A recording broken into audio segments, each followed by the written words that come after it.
Hola, si quieres ver contenido exclusivo con chicas atractivas que no están en YouTube, por ejemplo cuando Naruto se burla de vulgar Kushina, Mikoto o Tsunet, y muchas otras chicas sin restricciones. Ve a mi canal en post y suscríbete usando el enlace en la descripción. Yuga tío poniendo las manos detrás de la espalda.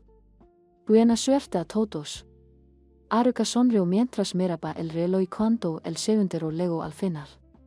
De nuevo, todos voltearon sus papeles e inmediatamente Naruto supo que algo andaba mal mientras leía cada una de las primeras preguntas. Estas preguntas no había manera de que un genin pudiera responderlas.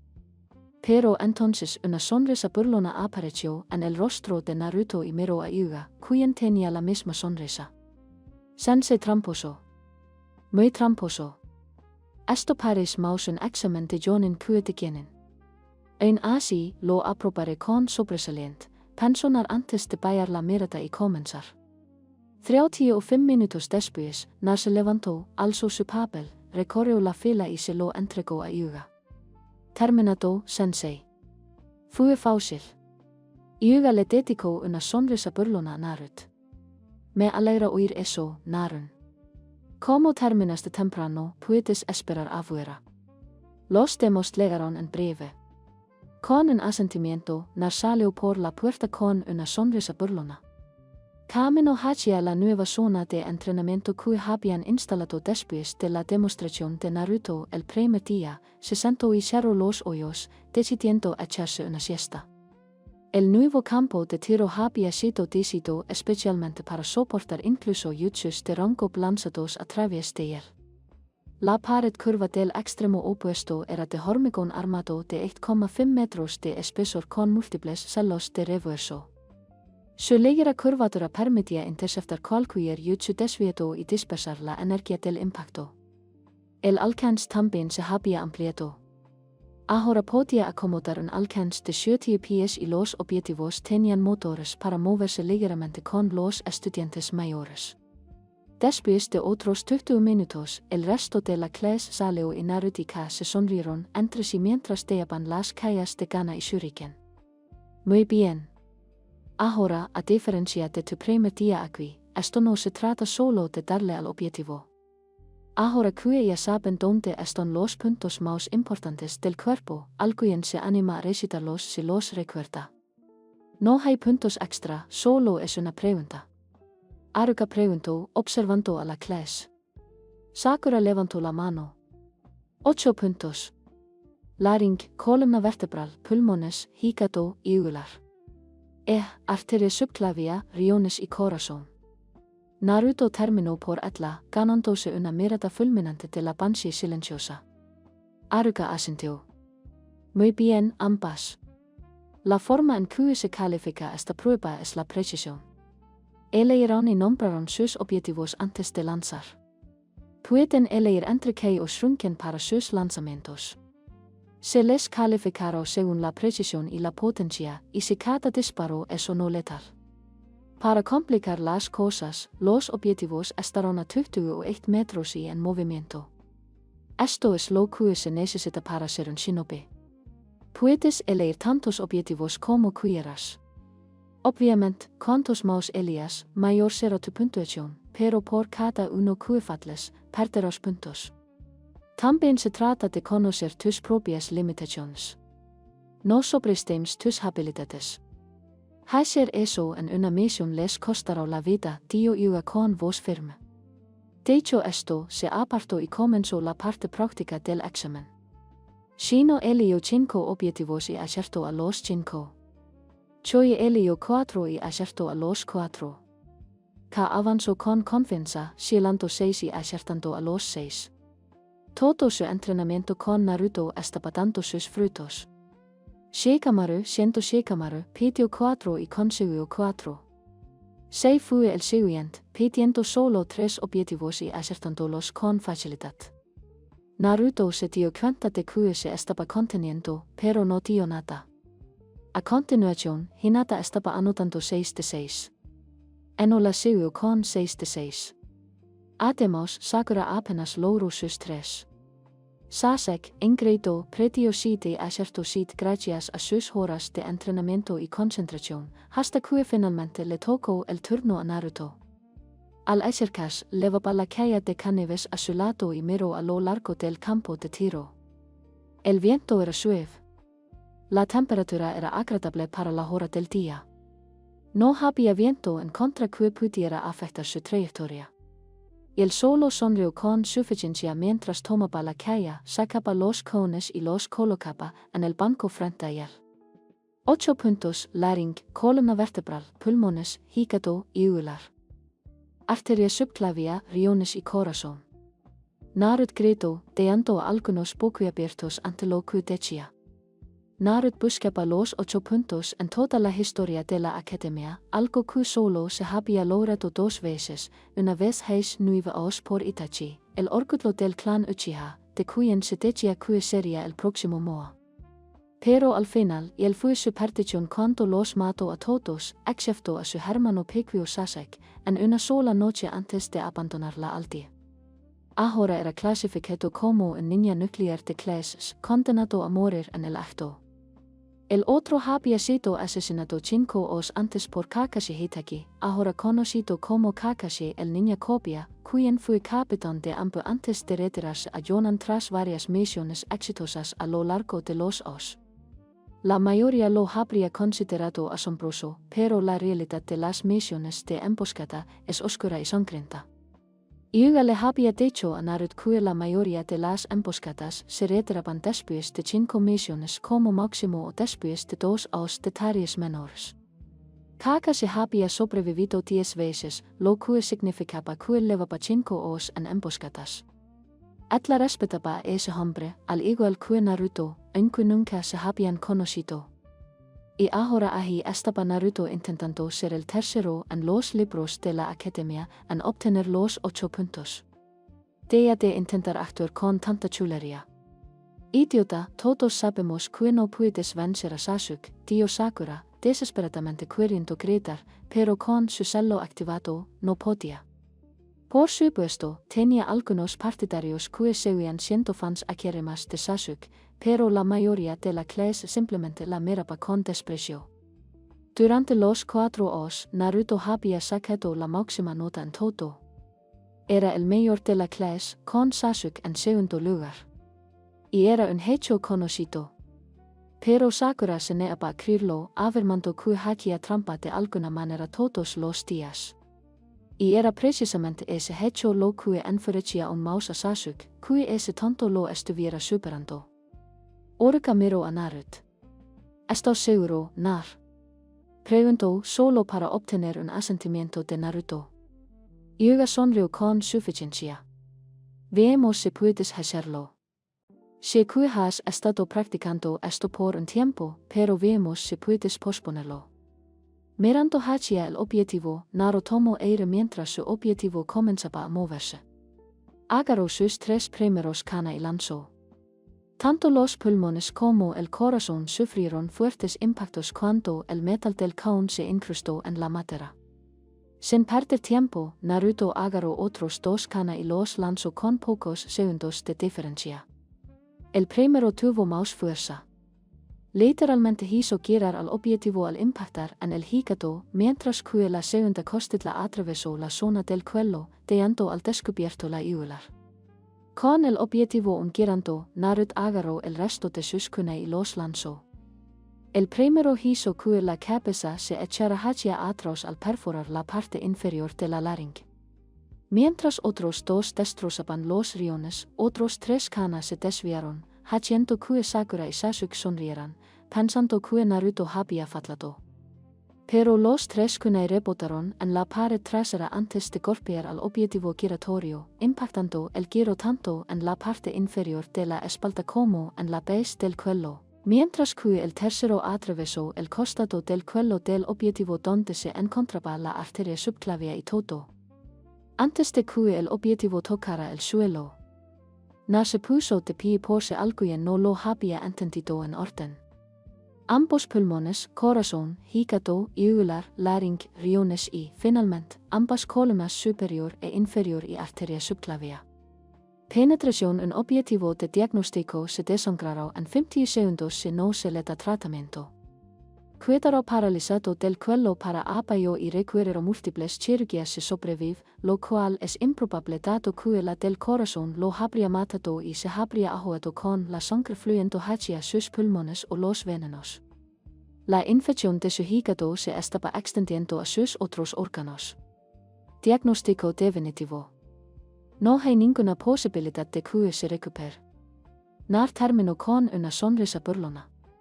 Se quiero para ver a toda la clase completamente asombrada. Lo había hecho todo en menos de 5 segundos. Exactitud y precisión, y luego anunciando sus golpes en el orden correcto, lo cual era increíble. Naruto miró a Hyuga y Haruka con una sonrisa burlona. Hyuga negó con la cabeza, también con una sonrisa, conteniendo una leve risita mientras Ruka hacía su mayor imitación de un pez. Para calmas, Hyuga sacudió un poco a Haruka para que reaccionara antes de que volvieran adentro para realizar la última parte del examen. Toda la clase estaba en el pasillo, haciendo fila frente a la puerta, entrando y saliendo uno por uno.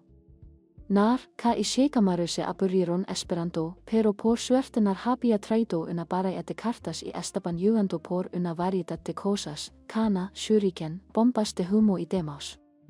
Naruto incluso estaba usando algunas de sus etiquetas de fuichu.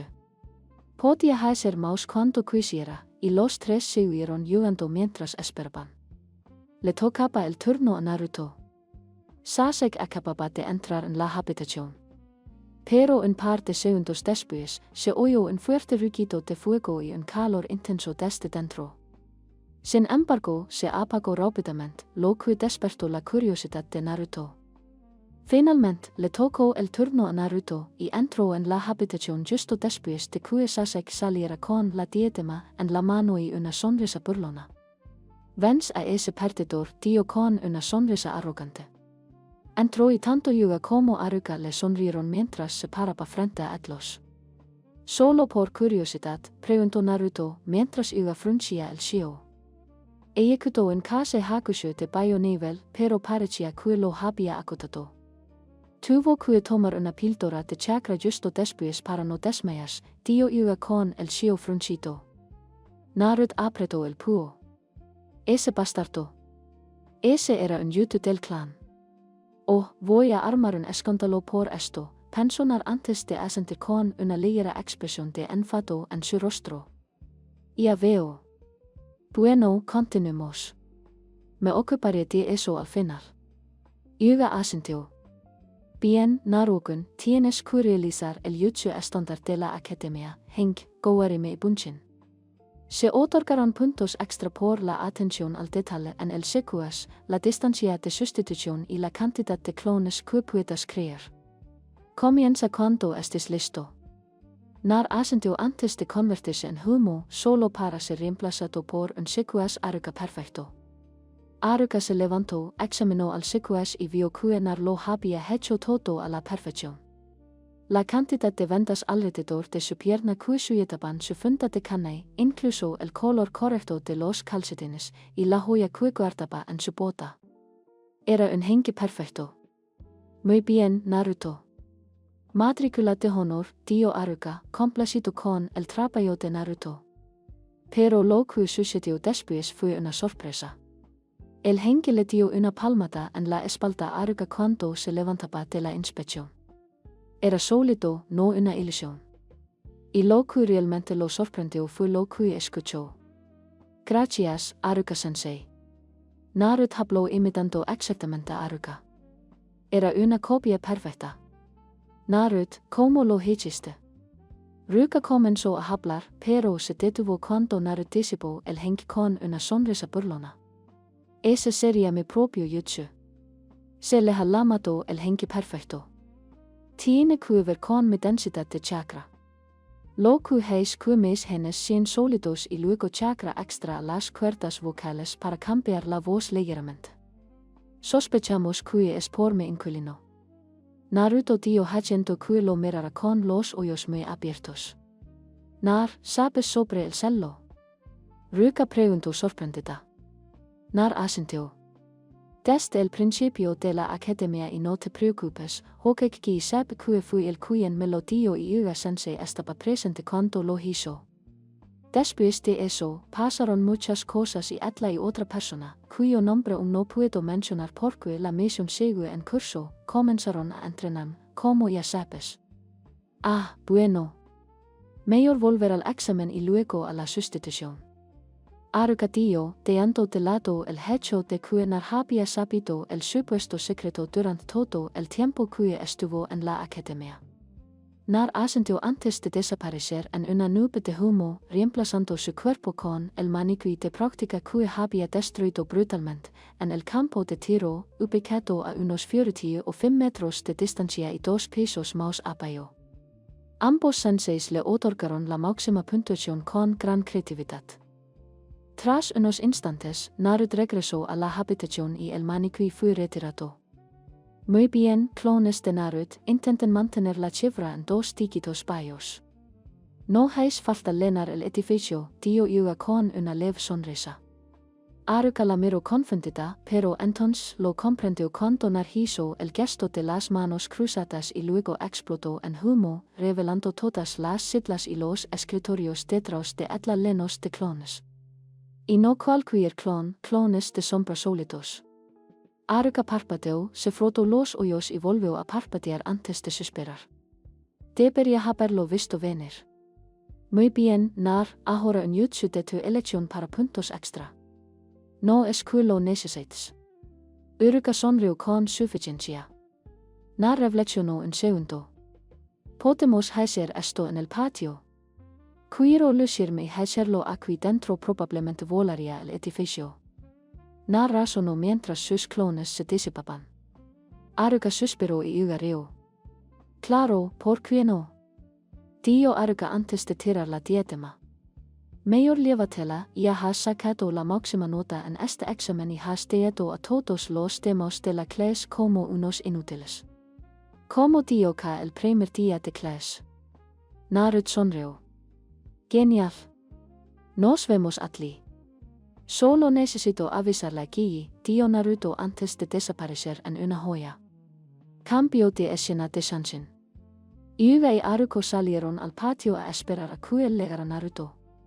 No tuvieron que esperar mucho, ya que aterrizó al instante con una sonrisa burlona. Disculpen la espera. Tuve que convencer a Guy para que me diera darlo todo en esta ocasión mientras estaba en la aldea. Yuga parpadeó. Seguro que lo necesitas, Naruto. Nar sonrió con picardía. Por supuesto que sí. Necesito enseñarles a algunos cómo realizar ciertos jutsu correctamente. Espero que todos estén mirando. Naruto lamó, pero al mirar a su alrededor vieron que casi toda la clase estaba pegada a las ventanas, mirando con entusiasmo el espectáculo, lo que hizo reír a ambos sensei. Naruto sonrió con suficiencia mientras retrocedía varios pasos y extendía las manos a los costados. Bien, chicas, esto es lo que un verdadero Kase Hakusho puede hacer, gritó Naruto antes de juntar las manos apuntando al cielo. No se contuvo y se notaba. El chakra de fuego en las palmas de Naruto chocó y se produjo la segunda combustión.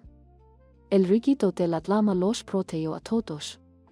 Alcanzaba más de 60 metros de altura y un intenso color azul, evidenciando la intensidad del calor. Esto provocó una enorme corriente ascendente que, desde el centro de Naruto, lanzó una ola de aire que derribó a Yuga y Aruka, mientras la llama seguía ardiendo durante los siguientes 15 segundos. Finalmente, Naruto cortó el chakra, extinguiendo el fuego al instante. Nar sonrió con suficiencia, observando las expresiones de asombro en los rostros de toda la clase, incluso en el de Sakura. Hinata también estaba muy sorprendida. Pero cuando vio que Nar la miraba, se sonrió, al igual que Eno. Y la cantidad de personas que realizaban el jutsu de impresión de pez fuera del agua fue el resultado final. Con un emotaciturno rechinando los dientes de rabia al ver que el jutsu de Naruto parecía un simple petardo comparado con el pilar de llamas rugientes que Naruto acababa de realizar con facilidad. Nar miró a Yuga por simple curiosidad. Sense yuga, usted sabro kaul es la altura y duración máximas registradas de midlama. Yuga sonriu como si lo hubiera olvidado. 270 metros de altura durante 50 segundos. Narut sonriu. No lo había olvidado. ¿Y cuánto tiempo habría metido para su prueba? Diría que no más de 4 metros y duró quizás 3 segundos, dio yuga con una sonrisa burlona. Nar sonrió antes de taparse la boca con las manos. No importa que sea 500 veces más grande que el tuyo, puedo durar más de 10 veces más. Me pregunto a qué más se aplica eso. Nar grito haciendo que todos los chicos de la clase estallaran encarcadas y todas las chicas se sonrojaran. Ninguna más que Hinata, cuando recordó haber activado accidentalmente su Bakugan mientras miraba a Naruto y concentrarse lo suficiente como para ver a través de su ropa.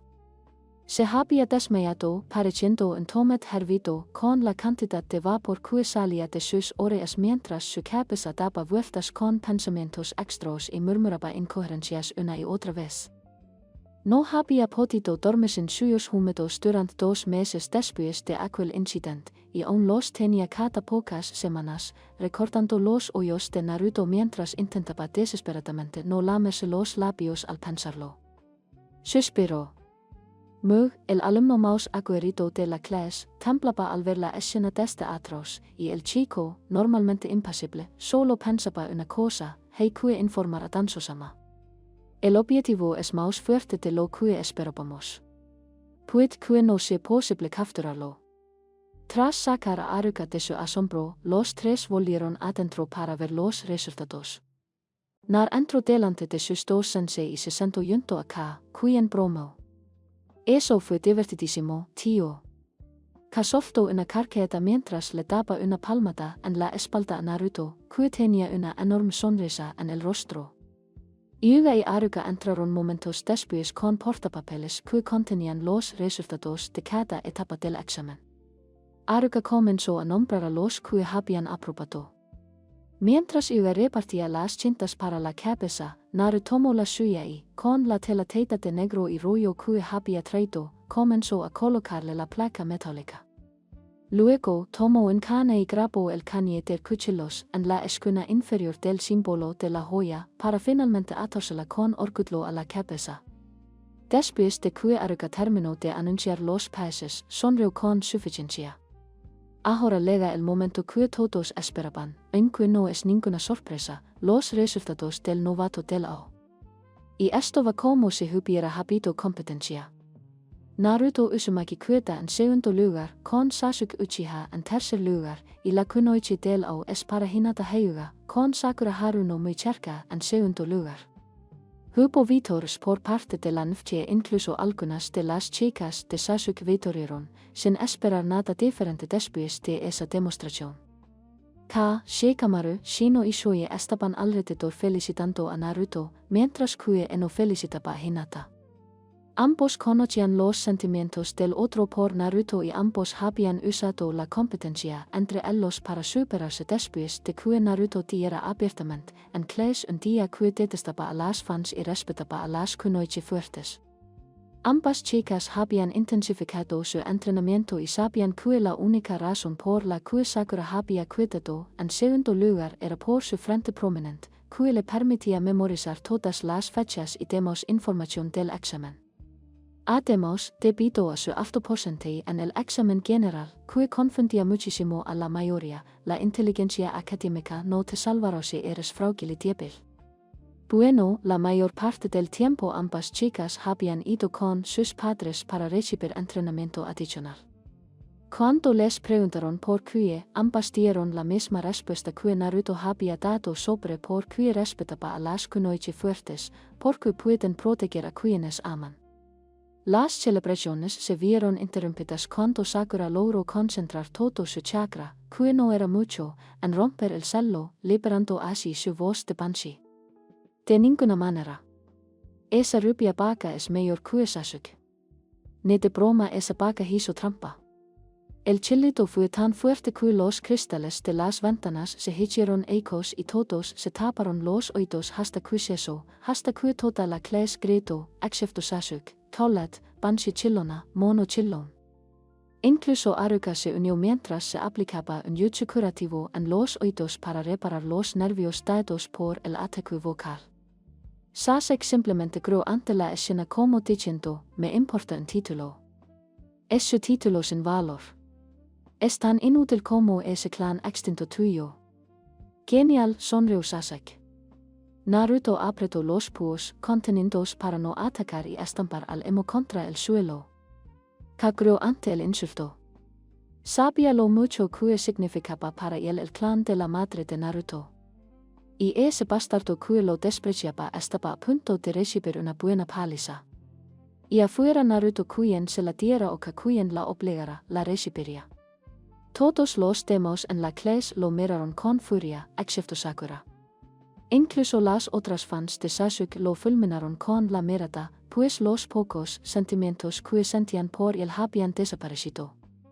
Y con ello solo Sakura permaneció fiel al último Uchiha. Naruto sonrió con sorna. Sabes, Sasuke, no eres quien para juzgar. Ambos somos los últimos de nuestros clanes.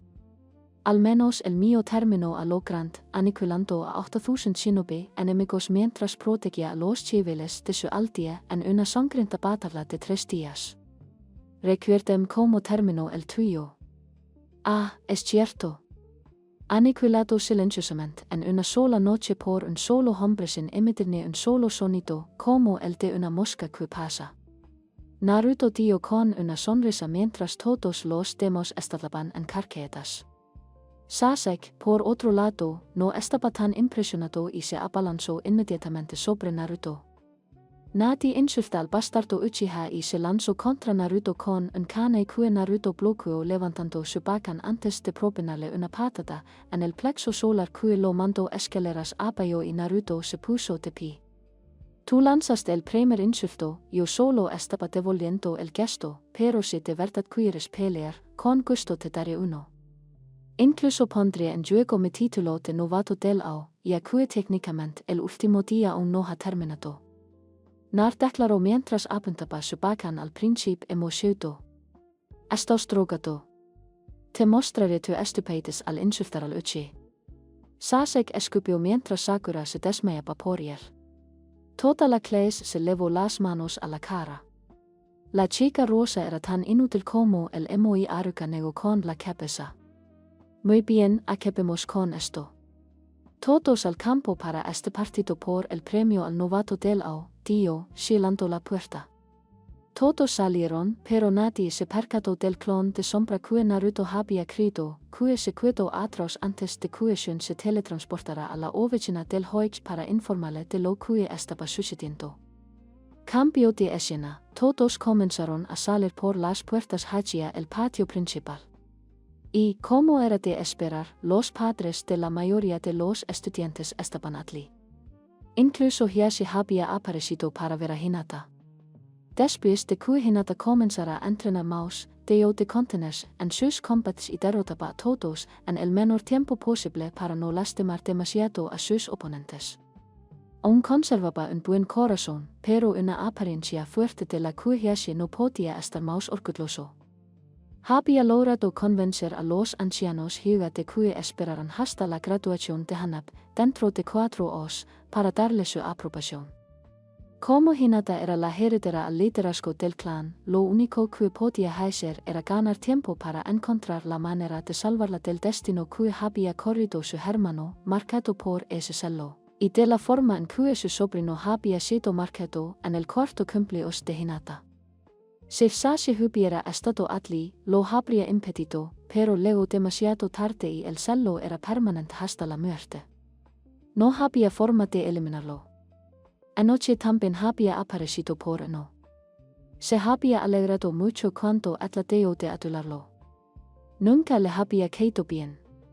Y al enterarse de que ahora se centraba en Naruto y que Naruto había dicho algo que la motivó a entrenar más duro, estaba eufórico y le estaría muy agradecido por ello. Sin embargo, tanto los padres como todos los demás presentes sintieron curiosidad por saber por qué la clase se dirigía al área de entrenamiento. Y se acercó a Hinata. Hinata, ¿qué está pasando? aún no han terminado los exámenes. Hinata miro a su padre con una sonrisa, algo que últimamente hacía con mucha frecuencia. Hola, tú sama. Me nombraron kunoichi delao y a Naruto novato delao. No fue que Hinata hubiera sido la mayor kunoichi lo que sorprendió a Hiashi, ni tampoco que Naruto fuera el novato delao. Había oído hablar del rubio dominando continuamente todas las clases de la academia, así que no le sorprendió en absoluto. Era el sufio que usaba cuando lo mencionaba. Y ante eso, Hiashi sonrió. Ah, es Naruto-kun. Dio con una sonrisa triunfal, preguntándose a quién agradecerle la determinación de Hinata y su renovada voluntad de superarse. Sin duda, tendría que agradecérselo a Naruto, aunque, a juzgar por el tartamudeo y el rubor de Hinata, algún día ella misma le daría las gracias. Y eso hizo que Hiashi soltara una risita mental. Eres igualita a tu madre, Hinata. Llena de amor y muy cariosa con quienes amas.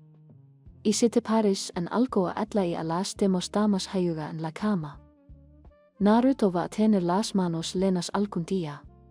Pero si tan solo intentara hacerte el rubio sabrá lo que es tener todos los puntos de chakra de su virilidad selados para siempre, o el tiempo que es necesario para cortar el flujo sanguíneo y hacer que se encoya y se caiga, que si no recuerdo mal son 4 días. Hola, soy tu sama, respondió Hinata, luchando contra su tartamudeo y rubor mientras hablaba. Toda la clase se está reuniendo para ver un combate por los insultos lanzados en clase. Naruto-kun peleando con Uchiha-san. Uchiha-san comenzó los insultos llamando al clan de Naruto en inútil y Naruto respondió diciendo que Hinata había empezado, pero entonces fue interrumpida cuando Hiashi la detuvo. Hinata, ¿acabas de decir que Naruto es de un clan? ¿El clan Uzumaki? Preguntó Hei con los ojos muy abiertos. Hinata asintió. Hola, Sama. Así es. Lo descubrimos a mitad del segundo o poco después de que el sensei de Hyuga se uniera a nosotros. La madre de Naruto era la superviviente de Ususu que vino a vivir aquí después de que su clan pereciera. La mente de Heiba mil por hora. Todo tenía sentido. Había formado parte del escuadrón que encontró a Naruto tras el techo, junto con Kasa y Minato, fuera de las murallas, cuando cumplía su condena como Anpo. Había estado en el escuadrón de Minato como Genon y ambos eran muy amigos. Por lo tanto, era uno de los 2 invitados a la boda. Había pensado que el cabello y los ojos eran solo un efecto secundario de Minato celando al kibe y al chico le gustaban sus marcas de bigotes. Y pensó que el apellido Uzumaki se debía a que Kusa no quería que su nombre se extinguiera. No la había visto en 9 meses, pero eso era normal. Los shinobi a menudo tomaban misiones largas que podían durar periodos prolongados y a veces los amigos no se veían durante horas porque el tiempo que pasaban en la aldea no coincidía. Pero esa había sido la vida. Pero ahora todo tenía sentido. Ella había estado embarazada y Naruto era de Minato, como lo había dejado pasar durante tanto tiempo, no tenía ni idea. Soy un tonto. Murmuró para sí mismo, apenas audible. Hinata parpadeó. ¿Qué dijiste, Sama? Preguntó sin oír lo que había dicho. Volviendo a la realidad, sabiendo que después tendría que tener una larga conversación con el Sandem sobre secretos cruciales, archivó eso para más tarde. Nada, Hinata. Ahora bien, ¿qué fue exactamente lo que se dio? ¿Cuál era la discusión? Tras varios segundos de que Hinata contara lo sucedido en el aula, Hiashi hacía todo lo posible por no ir allí y darle una paliza al Uchiha él mismo. Bueno, entonces vamos a ver cómo le dan una paliza a ese chico ignorante. Insultar a un clan como el Uzumaki es una auténtica estupidez. Y si Naruto-san es siquiera remotamente tan poderoso como sus ancestros, los Uchiha no ganaron. Eno y su padre habían tenido una conversación similar al mismo tiempo. No hace falta decir que Enoichi se sorprendió al escuchar que Naruto era de un clan y que Kushia era su madre, pero eso había respondido a la pregunta, de donde había salido ese yuchu de fuego hace tantos años. Era un yuchu Uzumaki y eran conocidos por ser fuertes y exigentes en chakra. Conocía a monado de la academia y solían discutir. Acababa de ser nombrado segundo jefe de equipo cuando se convirtió en llantame y sospechó que algo raro había pasado cuando el neoquibe fue celado y regresó con su apariencia. Y con el apellido Uzumaki, tenía sus presentimientos y esto no hizo más que confirmarlos.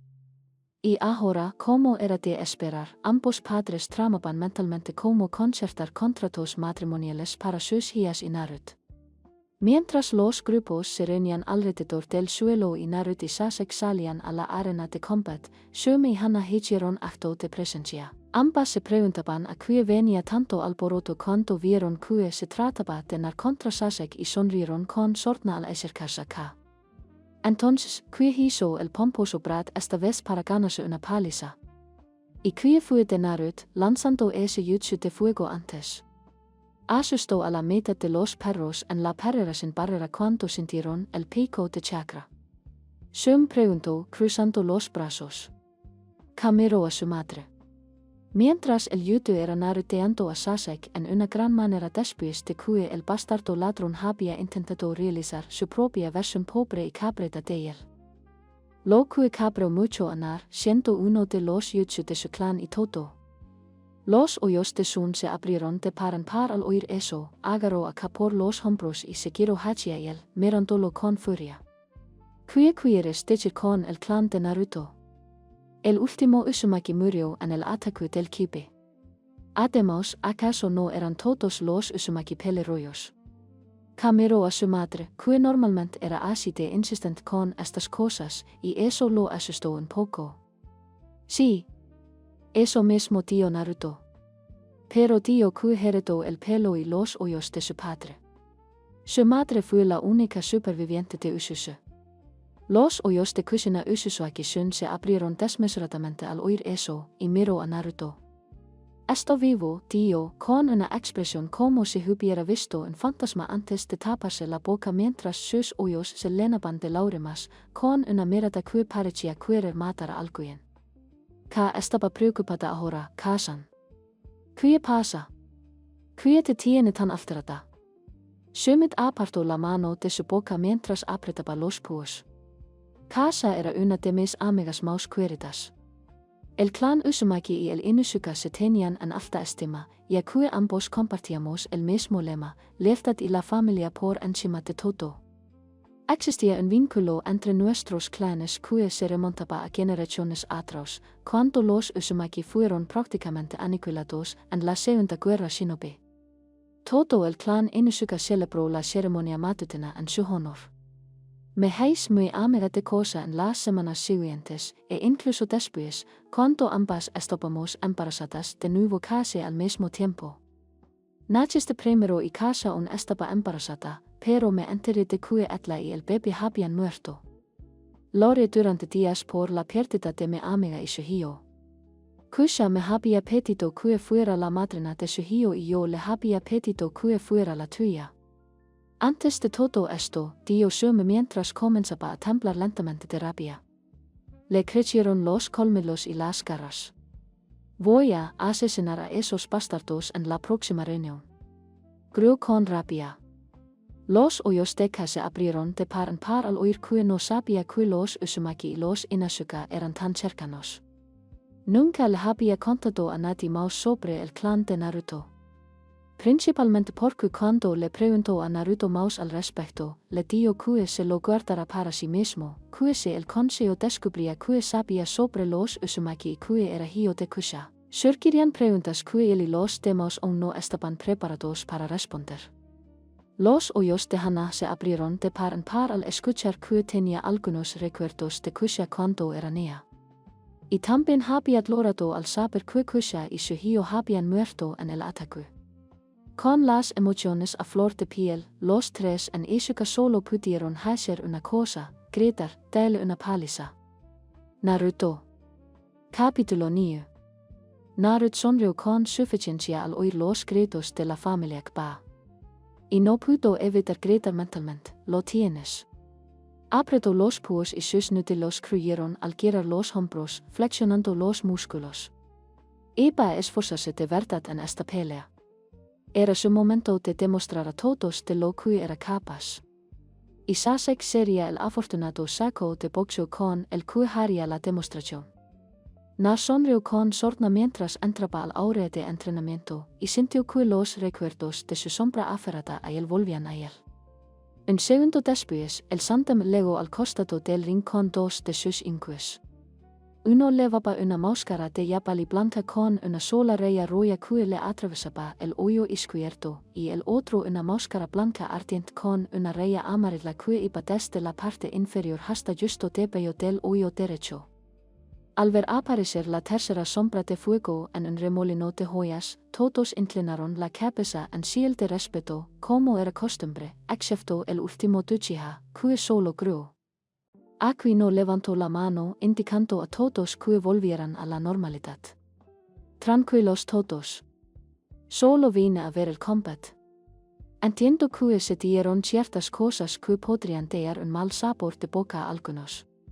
Así que pensé que sería mejor que viniera a hacer de esto un combate oficial para que nadie decidiera intentar vengarse por el insulto a un clan aliado al final. Al oír que los tres Inosuke hicieron un pequeño puchero, pensaron que no podrían darle una paliza a los Uchiha at los mismos. Pero decidieron que Nar haría un buen trabajo por los tres. Nar sonrió con picardía, miró al anciano Hokage e hizo una pequeña reverencia. Yo heis a Jenny ahora aquí, dio con un significado oculto. El anciano Hokage asintió. Eres mi hijo, lo eres. Adelante. Naruto sonrió como un loco. Mientras tanto, al borde de la lluvia, los hoyos de casa se abrieron de par en par. Se los va a cuidar, murmuró en voz baja, sorprendido, lo que hizo que Sume y Hana lo miraran confundidas. ¿Cuidarme que, cachorro? Preguntóse con una sea arcueta. ¿Qué trago saliva? Siempre los lleva puestos. Perdí la cuenta de las veces que ha aumentado la restricción y el peso. Parece que por fin vamos a ver de que es capaz Naruto. Nunca me dio verlo cuando se los cuidaba para ayudarlos. Estamos en territorio desconocido. Sun parpadeó y luego volvió la mirada hacia el campo con Hana, sin querer perderse nada. Los demás espectadores no habían pasado por alto la breve charla de K. Shikamaru también observaba con una sea arcueta, curioso por saber de qué era capaz Naruto. Llevaba 4 horas observando al rubio, y aún hoy seguía siendo un enigma para él. Sei, que había estado escuchando desde la bolsa, entre los hoyos, mirando a Naruto, analizando cada detalle mientras lo registraba mentalmente para informarlo más tarde. Nar juntó ambas manos en un cello de carnero y sonrió con suficiencia. Espero que estés listo, porque estoy a punto de darte una paliza. El Uchiha sonrió mientras adoptaba su postura. Deja de perder el tiempo, idiota. Ambos sabemos quién va a ganar aquí. Solo un Uchiha puede vencer a otro Uchiha. Nar siguió sonriendo mientras el Uchiha hablaba antes de cerrar los ojos y murmurar una sola palabra. Que sintió como sus pesas y restricciones caían instantáneamente y cada músculo de su cuerpo se relajaba. Hacía tiempo que no soltaba las pesas. Así que, sin duda, se sintió bien al empezar a rotar los hombros y mover las extremidades con tanta ligereza. Oh, esto iba a ser muy divertido. Nar volvió lentamente a una postura relajada. Con los años, había ampliado sus estilos y aprendido más que el estilo de su clan. Había empezado a trabajar en su propio estilo hacía 2 años, pero aún no lo había puesto en práctica del todo, pero ahora era un buen momento. Mantuvo los brazos relajados mientras ampliaba su postura, apretaba los puños y levantaba el talón del pie derecho como si adoptara la posición de velocista. Aruka alzó la mano hacia el borde del ring y miró a ambos equipos antes de asentir y bailarla. Hayim. Apenas lo pronunció, Sasuke se lanzó contra Nar a toda velocidad. En los 4 años se había vuelto mucho más rápido y fuerte, pero no lo suficiente. Vuolo hachia narut y se preparó para una patata giratoria a su izquierda. Pero narut solo esperaba que Sasuke se acercara. Flexionando ligeramente la pierna izquierda, sonrió con suficiencia antes de hacer algo que dio a todos boquiabiertos. Jutsu, con un solo salto a una pierna, se impulsó desde el suelo, lanzándose a dar una voltereta hacia atrás mientras, al mismo tiempo, giraba y lanzaba una patada con la pierna derecha dirigida directamente al rostro de Sasuke. Todo en una fracción de segundo antes de impactar. ¡Zas! El impacto se produjo y el Uchiha se estrelló contra el suelo derrapando mientras Naruto continuaba su voltereta hacia atrás antes de aterrizar con suavidad y una sonrisa burlona. Sasuke se revolcaba en el suelo, agarrándose la cabeza con dolor por la patada mientras Naruto se cruzaba de brazos. Espero que estés prestando atención. Este es un estilo que podrás copiar, pues por mucho que lo intentes, sin el cuerpo adecuado, es imposible. Al disminuir el dolor, Sasuke se puso de pie y escupió la sangre mientras miraba fijamente a Naruto. ¿De qué estás hablando, tonto? No hay estilo que no se pueda copiar. Naruto negó con la cabeza. No es mi estilo. Lo desarrollé precisamente por eso. Sin el entrenamiento exacto, nunca podrás usar mi estilo. Se basa en el estilo Uzumaki Taijutsu, centrándose principalmente en patadas y ataques rápidos y potentes. Pero tiene una diferencia crucial. Sasuke grew y corrió hacia Naruto mientras sacaba un cuchillo para atacar. ¿Y quietáis, idiota?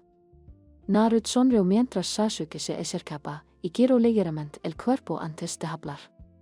Todo en un solo movimiento dio antes de lanzar su púa descalzo al estómago de Sasuke con tal velocidad que se convirtió en una mancha borrosa. Los ojos de Sasuke se abrieron desmesuradamente y se tambaleó hacia adelante por el impacto. Pero ni siquiera tuvo tiempo de recuperar el aliento antes de que un segundo puñetazo le golpeara en el estómago. Y luego un tercero y luego un cuarto, seguidos de otro y otro. No paraban de leer hasta que uno fue más fuerte que todos los demás. Y este lo mandó volando y rodando hacia atrás, deslizándose sobre sus talones antes de caer hecho un ovidlo a 10 metros de distancia. Nar permaneció de pie con el púa extendido, en la misma postura con la que había lanzado el primer puñetazo. Todos los presentes observaban con confusión lo que acababan de presenciar. Durante los 5 segundos posteriores al primer impacto, parecía que Naruto no se había movido ni un centímetro. Sin embargo, Sasuke salió disparado mucho más lejos en comparación con el leve movimiento que Naruto acababa de realizar. En realidad, solo que se movía demasiado rápido para que el ojo humano lo viera y le propinó varios puñetazos en el estómago a Uchiha en un abrir y cerrar de ojos. Viendo su postura, Naruto sonrió con suficiencia.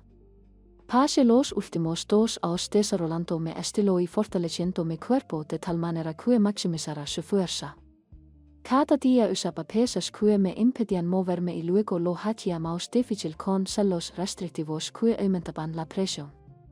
Mientras me movía, mis músculos se desgarraban y se rompían constantemente. Pero se curaban una y otra vez, volviéndose más fuertes que la anterior, y todo el tiempo les hacía circular chakra, fortaleciéndolos aún más. Por eso mi estilo no se puede copiar sin más. Sin mi cuerpo ni mi entrenamiento, es imposible siquiera intentar imitarlo. La explicación provocó algunas muestras de aprobación entre los presentes. Tenía razón. Daba igual que copiaras las posturas o dominaras los movimientos, sin la musculatura o el entrenamiento de Naruto, el estilo no tenía la misma potencia. Sasuke grew al ponerse de pie. Ya veremos cuánto desbloqueé mi habilidad de compartir. Te demostraré que te equivocas. Dio antes de realizar sus celos de mano a toda velocidad y respirar hondo. Kaiden Gokushi no Hano estilo de fuego gran bola de fuego Victoria Lama. Sasuke rugió mientras escupía un chorro de llamas hacia Naruto, quien simplemente se quedó allí mientras las llamas venían hacia él. La multitud yetó mientras las llamas se acercaban. pero no sonrió antes de levantar el brazo derecho y luego empujarlo hacia adelante. Dickinson esfuerzo pero con un solo empuje de su brazo. La fuerza del viento que creó se encontró con el fuego y lo dominó, destruyéndolo antes de que alcanzara a Narut y luego continuó hasta golpear a un muy sorprendido Sasek, quien salió disparado hacia atrás y se estrelló contra la pared del otro lado de la academia, creando un corredor de Sasek con un príncipe en movimiento en medio de él, cuya cabeza daba vueltas. Narut se cruzó de brazos. ¿Te rindes todavía? Sasek se impulsó fuera del corredor solo para caer de bruces. El emo aún no había terminado, pero su cabeza daba vueltas y sus piernas eran como gelatina. ¿Cómo? ¿Cómo es que es mucho más fuerte que yo? Soy un Uchiha. Debería estar aplastándolo. Poniéndose de pie, Sasek sonrió con suficiencia cuando se le ocurrió una idea. ¿Qué te pasa, idiota? Por fin te das cuenta de lo insignificantes que son tú y tu clan comparados con los Uchiha. El tuyo ni siquiera se puede considerar un clan. Tu madre probablemente se acostó con el primer tonto dispuesto que encontró. Al oír el insulto, quienes conocían a Kusha empezaron a liberarse mientras miraban fijamente al Uchi. Cada uno de ellos deseaba mentalmente que Narut le diera una paliza. Perdió los estribos. Maldito bastardo. ¿Cómo te atreves? Gritó Shum mientras Kai y Hannah intentaban desesperadamente contenerla, recordando las palabras del Hoik momentos antes. Pero en ese instante, parecía que quería darle una paliza al Uchiha él mismo por sus palabras. Pero todo se detuvo en seco cuando una enorme ráfaga de ki se liberó en medio del aire mientras el cabello de Naruto le cubría los hoyos. Se oyeron algunos getidos alrededor del aire cuando el ki se disparó. Tú, bastardo, gritó Naruto antes de lanzarse contra el Uchi, quien en ese preciso instante se dio cuenta de que su plan acababa de fracasar estrepitosamente. Nar despegó a gran velocidad, dejando un único corredor a su paso.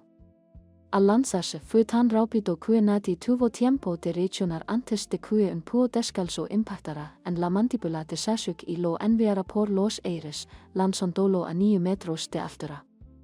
Nar dobló las rodillas y se lanzó hacia arriba para encontrarse con él, creando otro corredor. Se acercó a Sasuke, que tenía la mirada perdida como si no estuviera allí. Pero Naruto levantó la pierna. Nunca llamas, gritó Naruto mientras dejaba caer la pierna sobre el estómago de Sasuke, lanzándolo con fuerza contra el suelo. Sasuke cayó al suelo y rebotó mientras sus ojos se abrían de par en par al volver a un mundo de dolor, solo para ver dos ojos rojos rasgados que lo miraban fijamente mientras Nar estaba sobre él de nuevo, hablando de mi madre otra vez. Nar terminó su ataque mientras giraba y golpeaba con fuerza la cara de Sasuke con su bota, lanzándolo como un misil contra la pared que había golpeado anteriormente. Pero esta vez la golpeó con un estruendo, derribando toda la pared y el techo sobre él. Todos lo miraron boquiabiertos ante la fuerza que Naruto acababa de demostrar. Claramente, estaba muy por encima del nivel de Genin. De hecho, la mayoría de los Chunin y Yonan no eran tan fuertes como para atravesar una pared con una patada, se requería mucha más fuerza de la que un shinobi promedio podía reunir, incluso con entrenamiento diario y un gran refuerzo de chakra. Nar grew mirando la pared derrumbada y el cuerpo inconsciente de Sasuke en su interior. Mientras calmaba su respiración, sus ojos volvieron a su tranquilo color azul. Nar se cruzó de brazos. Bueno, no salió como lo había planeado, pero el resultado es el mismo. Y ahora Guille. El anciano Hokage suspiró, negando con la cabeza. No hay mucho más que hacer, Naruto, muchacho. Parece que la noticia de tu madre ha llegado a oídos de los presentes, así que solo quedan los traumates. Nar suspiró mientras realizaba rápidamente una serie de giles con las manos, reactivando sus pesas y celos. Genial, otra reunión. O sea, no he ido a suficientes en los últimos 4 años. Deberías haberme nombrado consejero después del primer hunt, ya que yo era el tema de todas las demás reuniones. Es como se no tuvieran nada mejor que hacer que, y cuidarse de mí. El anciano Hokak suspiró. Sí, así es, pero esto no debería llevar mucho tiempo. No con las pruebas. Narut asintió. Más vale. Anko-chan ha hecho unas amenazas bastante aterradoras que involucran cierto color, un periodo de tiempo socavado, en mis testículos que preferiría que no hubiera ocurrido. Así que tengo media hora.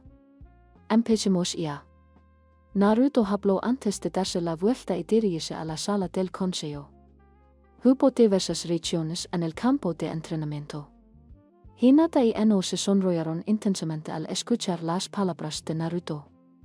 Ambos intuían lo que significaba, pero sentían celos de que Enko estuviera con Naruto y tristeza por no estar con él. Tanto Enoichi como Hashi esposaron leves sonrisas, aunque sutiles, con la esperanza de que Naruto aceptara sus próximas propuestas, conscientes de la penalización que requería sobre el debido a su futuro estatus dentro del clan. Los tres Inuka sonreían con satisfacción al ver el estado de Sasuke. Todos deseaban ver a ese recibir su merecido desde el principio. Acababa de condenarse a sí mismo insultando a la madre de Naruto. Shum, al enterarse de la futura reunión, esbozó una sonrisa entrecortada. Había algunas preguntas que necesitaban respuesta, y estaba dispuesta a darle una buena reprimenda a cualquiera que no se las diera. Sei, que observaba con un ligero temor, pero sin mostrarlo, analizó cada aspecto de la pelea y no mostró emoción alguna mientras se giraba y se alejaba de la vista de la multitud antes de entrar en un shunt para dar su informe final. Shikamaru, normalmente perezoso, había estado observando atentamente, y lo que había visto y oído solo le había generado más preguntas que respuestas. ¿Cómo es posible que Naruto sea tan fuerte? Ese método de entrenamiento debería ser imposible para la gente normal. Los músculos desgarrados tardan en curarse por sí solos. E incluso con técnicas médicas para acelerar el proceso, lograr tal grado en tan poco tiempo no debería ser posible. ¿Qué escondía Naruto? Sakura estaba horrorizada por lo que acababa de ver. No había manera de que su Sasuke pudiera perder así. Tenía que ser un golpe de suerte. Mientras tanto, su madre estaba con los ojos muy abiertos por lo que acababa de presenciar. Sus ojos se llenaron de lágrimas mientras gritaba en su cabeza, el demonio ha tomado el control. Todos vamos a morir. Encuentra tu lugar feliz. Encuentra tu lugar feliz. Encuentra tu lugar feliz. Saltó en el tiempo. Esto no es bueno. Luego tarde, muy tarde, pensó Naruto mientras estaba de pie en medio de la sala del consejo con un tic irritativo muy visible en su ojo. Se suponía que esto sería algo fácil de hacer. Pero estos bastardos simplemente no podían superarlo. Después de la pequeña exhibición de Naruto, el solo planeaba ir a casa para encontrarse con Anko, quien a estas alturas estaría a punto de devorarlo vivo. No en el buen sentido, porque ya llevaba más de 3 horas siendo lleno y aún no había cumplido su promesa. Y sabía que ella estaría pensando en diversas formas de tortura placentera para usar con él por no haberla follado hasta darla sin aliento. Pero no fue culpa suya. Tan pronto como Naruto terminó su pequeña demostración, el Hokage convocó una reunión del consejo para reintegrar formalmente al clan Uzumaki a Konoha, tal como ambos habían estado preparando durante los últimos 2 años después de que Naruto decidiera qué haría exactamente por el futuro de su clan. Pero las cosas nunca son tan sencillas. En cuanto llegó a la sala del consejo, todos los civiles, con la excepción de Danzo, exigieron su ejecución inmediata. La mitad la quería por lo que le había hecho al último Uchiha y la otra mitad simplemente por haber tenido al Kyuubi, pero todos gritaban que era imposible que fuera hijo de Kushala. El Hokage había presentado entonces los resultados del análisis de sangre que mostraban una coincidencia del 100 con Kusha como su madre. Pero incluso después de que gritaran que no podía ser. Están ciegos, bastardos, gritó con rabia. Y él es su hijo y ustedes, bastardos, lo han tratado como a la peste. Se ella estuviera aquí ahora mismo, todos ustedes serían pulpa. El grito de era de sum sorprendió un poco a Naruto. No entendía por qué estaba tan enfadada. Bueno, más que por la resistencia, por su aspecto. Pero claro, muchos de ellos también tenían caras igual de furiosas. Anoche Hiashi, sobre todo, lo cual era extra, ya que Hiashi siempre tenía una expresión impasible. Pero no tiene sentido. ¿Quién es el padre del niño entonces? Si su madre es Kusha, ¿cuál es la otra parte de su sangre? Preguntó uno de los consejeros civiles. ¿Cómo se importará, ladró Sum? Lo que quiero saber es por qué me dieron que tanto Kusha como él murieron la noche del ataque del Kibe. ¿Por qué me mintieron? Se suponía que yo sería su madrina, por. Eso tomó a Naruto por sorpresa y miró a la mujer enojada con asombro. Madrina, dio conmocionado, las cartas que le dieron sus padres no mencionaban nada sobre sus padrinos ni que Sum fuera una de ellos, así que esto era nuevo para él. Sum contuvo su ira antes de mirar a Naruto. Sí, Naruto, tu madre y yo éramos muy amigas en la academia y ambas estuvimos embarazadas al mismo tiempo. Yo iba a ser tu madrina, al igual que ella iba a ser la de que ella lo era la de Hana. Naruto apretó los puños. Eso le había afectado mucho. Nunca lo supe. En sus cartas, ni en las de Tusan, ni en las mías mencionaban a ningún padrino o madrina. Si lo hubiera sabido, lo habría sabido. Sum sonrió con tristeza. No te preocupes, Naruto. Si que me lo habrías dicho. Probablemente no me mencionó porque habría pensado que yo te cuidaría. Y tendría que hacerlo. Te habría adoptado en el clan y te habría protegido. Y que habría tenido una figura fraternal 2 años antes. Sum dio con una sonrisa burlona mientras ella y Naruto sonreían. Pero su sonrisa se desvaneció al ponerse de pie. Ahora que alguien me diga por qué me dieron que mi mayor amigo y ahiato murió la noche del ataque del Kibe. Sum gritó con voz lena de ira, haciendo que algunos de los civiles en la habitación tragaran saliva de miedo, pero ninguno más que los 2 ancianos impolitos Homero Meitokado y Kaharu Utaten. Pero en un instante, la ira que Sum estaba liberando fue empecusida por una oleada de del Hokage, haciendo que la mujer tragara saliva de miedo mientras su líder les recordaba por qué se le conocía como el Kami de los Shinobi. Los ojos de Heisin se llenaron de rabia mientras el que emanaba de él. Había estado hirviendo de rabia durante los últimos instantes, pero finalmente estalló. Schumann, ¿podrías decirme quién te informó de la muerte de Kusha y del joven Naruto? No sabía que era su segunda madrina. Que yo sepa, solo el padre de Naruto había elegido padrinos para él.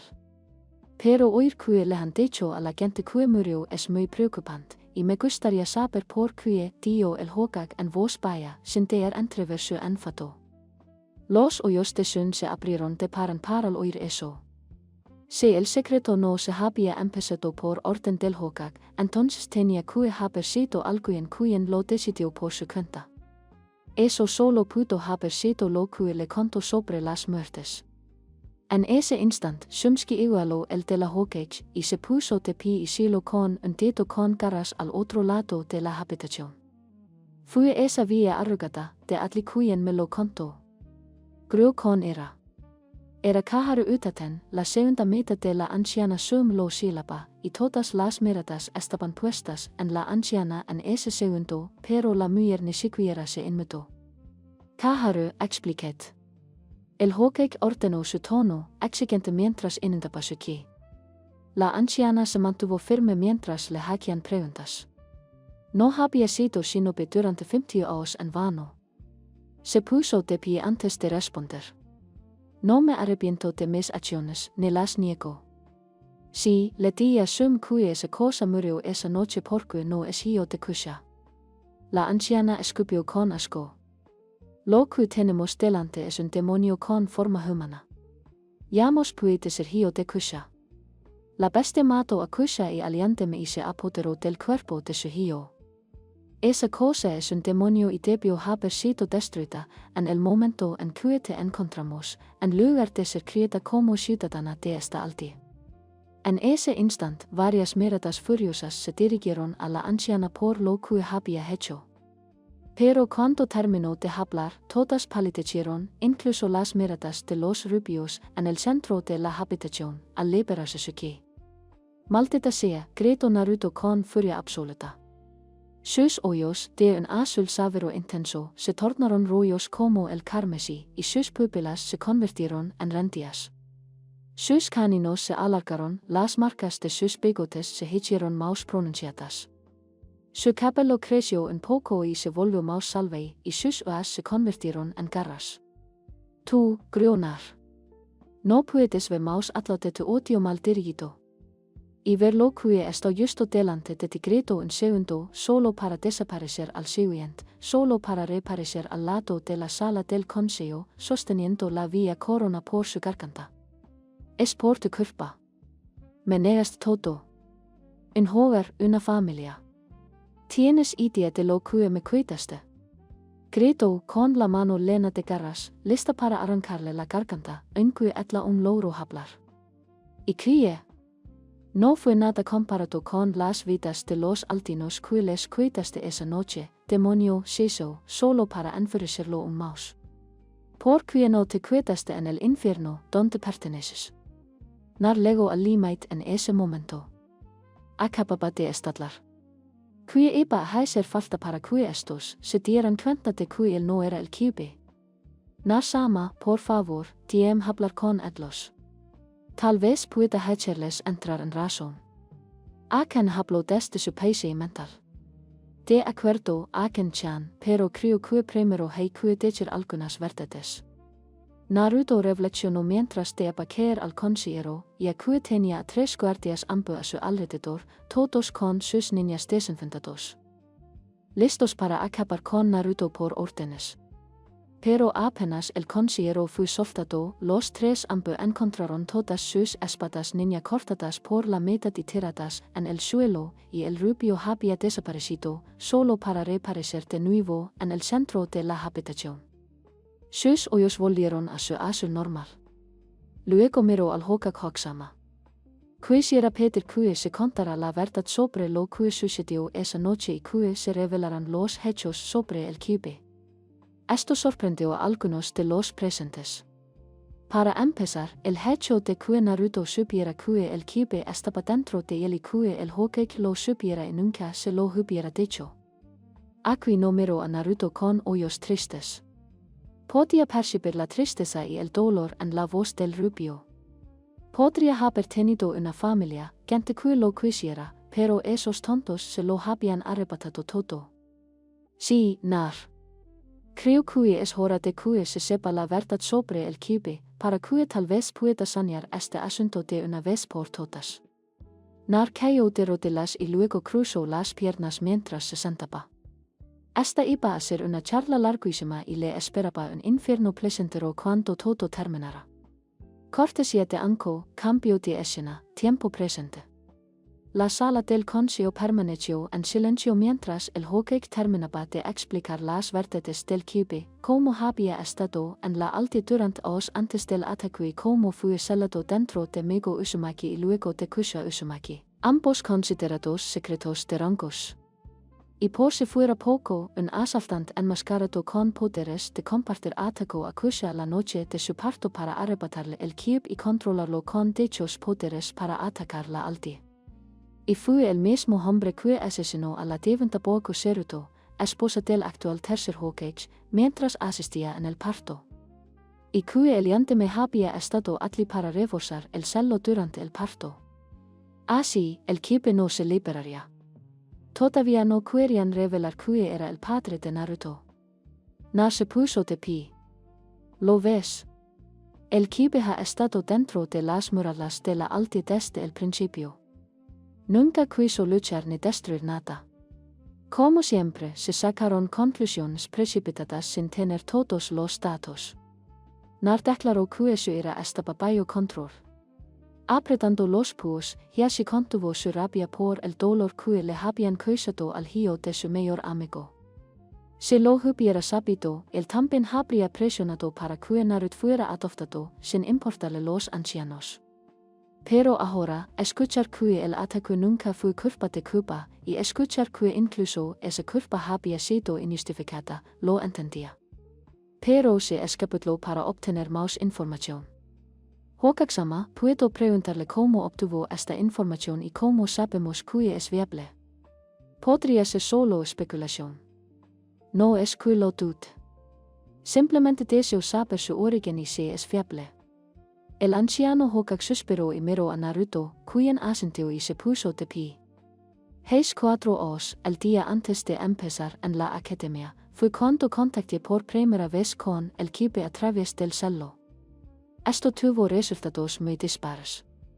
Los shinobi se quedaron atónitos al saber que el chico llevaba tantos años hablando con el equipo, mientras que los civiles, bueno, su reacción fue la de siempre, traidor, demonio, todo es mentira. Y él es el equipo, báyalo. Como era de esperar, recibieron una ráfaga de que los hizo callar al instante. Naruto suspiró antes de continuar. Después de reunirme con el equipo y escuchar lo que realmente sucedió, fui inmediatamente a ver a Hokage Sama para informarle lo que me habían contado. Y al comparar lo que nos dio con los hechos ocurridos, llegamos a la conclusión de que decía la verdad. Algunos de los líderes de clan parpadearon ante cierta frase e Inoichi fue el primero en hablar. Disculpa, Naruto-san, pero acabas de decir que es decir, que el equipo es hembra. Nar asintió. Sí, lo dije y su nombre es Akane. Algunos de los hombres en la sala parpadearon ante el hecho, mientras que sonrió, lo que sorprendió a que una mujer fuera la más fuerte de los bellos. Esto inmediatamente hizo sudar al líder del clan masculino mientras negaba con la cabeza. No nadie simplemente se rieron de su burlándose de ellos de esa manera. Naruto-sama, ¿puedo hablar ahora? Nar asintió mentalmente antes de mirar al Hokage. Guille, alguien más quiere tomar la palabra. Aquí no sonrió con suficiencia. Muy bien, Naruto. Dele que hable. Capítulo 10. Retrospectiva, 2 meses después de ingresar a la academia. El paisaje mental de Naruto.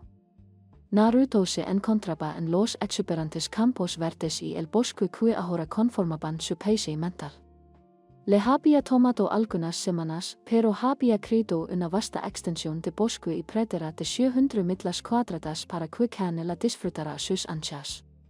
Había dicho que se iba a quedarse allí encerrada hasta que él encontrara la manera de sacarla, al menos le daría un lugar mejor para vivir que esa celda inmunda.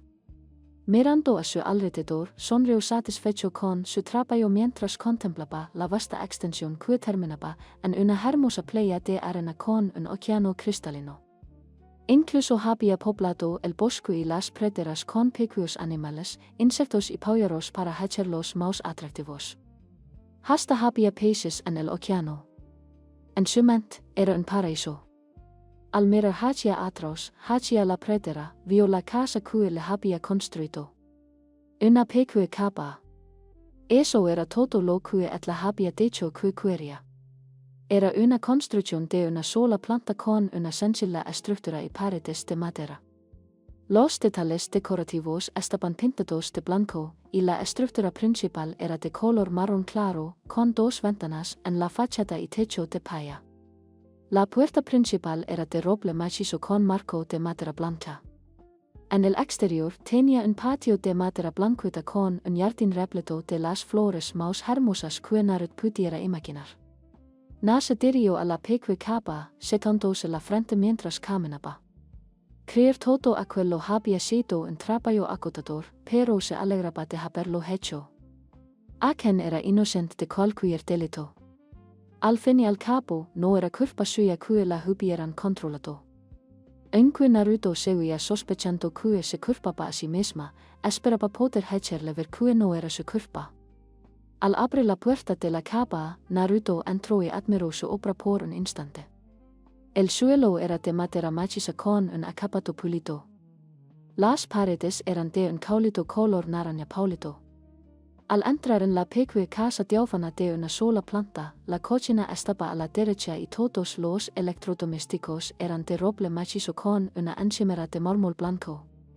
Había un fregadero y una estufa listos y un refrigerador leno. A la izquierda había una sala de estar de planta abierta con varios sofás y sillones reclinables y una estufa contra la pared alrededor de la cual todos se reunían y ardía acogedoramente.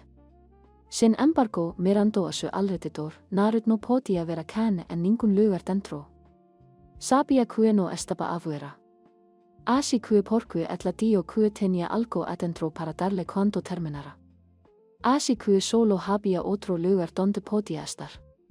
Nar se dirigió al lado izquierdo de la capa y al pequeño pasillo que conducía al único dormitorio y baúl que ocupaba el extremo izquierdo de la casa. Al leer a la puerta, Narut se detuvo y llamó dos veces antes de esperar una respuesta. Adelante. Narut-sama llamó a Ken desde la puerta. Había insistido en llamarlo así a pesar de los intentos de Naruto por convencerla de lo contrario. Al oírla, abrió la puerta y entró. El interior estaba decorado tal como ella lo había pedido.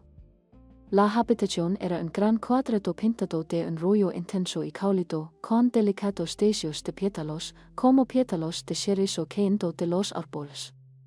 La pared del fondo tenía un gran vitral de cristal que dejaba entrar la luz del sol. En el centro había una gran cama matrimonial con un dosel colgante, una colcha blanca inmaculada y almohadas. En el medio, sentada en posición de César, Ken vestía el kimono blanco con ribetes negros que Naruto le había hecho a petición suya. Al cerrar la puerta, Naruto le sonrió. Todo listo. Ain-chan. Espero que te guste. Ken abrió los ojos y le devolvió a Naruto una cálida sonrisa. Sí, es más de lo que ya nos podría pedir, Naruto-sama. Gracias, tío. Mientras se levantaba de la cama y sacaba un pergamino rollo de su manga. El cuerpo principal era rollo con bordes negros y tenía un antiguo cuerpo de mimbre. Nar parpadeó al mirar el pergamino. No recordaba haberlo hecho. Maken-chan, ¿de dónde salió ese pergamino? No lo tenías antes de todo esto. Estoy seguro. Antes solo llevaba harapos, donde lo había escondido. Me sonrió mientras le extendía el pergamino. Es un pergamino especial, Naruto-sama. Una criatura que solo yo puedo invocar, esté donde esté.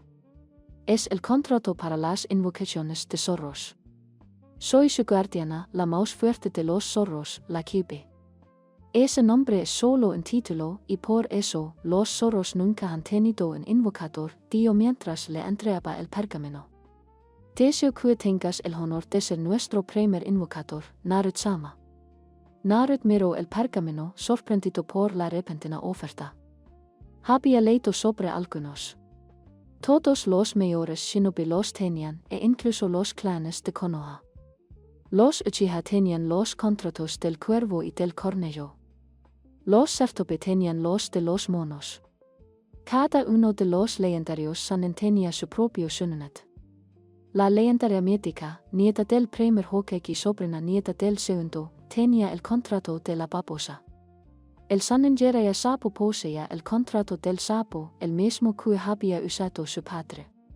Orochimaru tenía el contrato de la serpiente, que Anko también había firmado. Circulaban otros contratos, pero las probabilidades de que firmara alguno antes de convertirse en shinobi eran prácticamente nulas. Además, el Hokage había sellado algunos en su bóveda, ya que los consideraba demasiado peligrosos para que los firmara un shinobi común. Era ley que cualquier contrato jalado en una misión debía entregarse al Hokage, quien decidiría si podía ser firmado por quien lo encontrara y conservarlo, o sellado con una recompensa por su recuperación. Al mirar el pergamino, otro pensamiento lo asaltó y abrió mucho los ojos. Aken-chan, si firmó esto, no podría técnicamente invocar fuera de este sello y traerte a la obra física. Aken asintió con una sonrisa. En parte sí, podrías. Enque el cello seguirá manteniendo vinculado a te mueres, yo muero y conservo si te mis 9 cuentos de poder cellados dentro de ti. Tendría tanto chakra como 20 giorni shinobi, y el cello me volvería a atrapar después de unas 5 horas.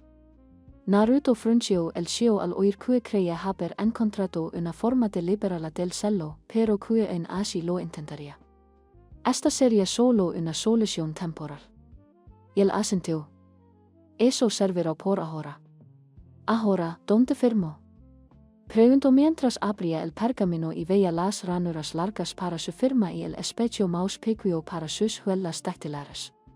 Sabiendo que hacer, se llevó el dedo a la boca mientras canalizaba chakra hacia sus dientes antes de extraer sangre.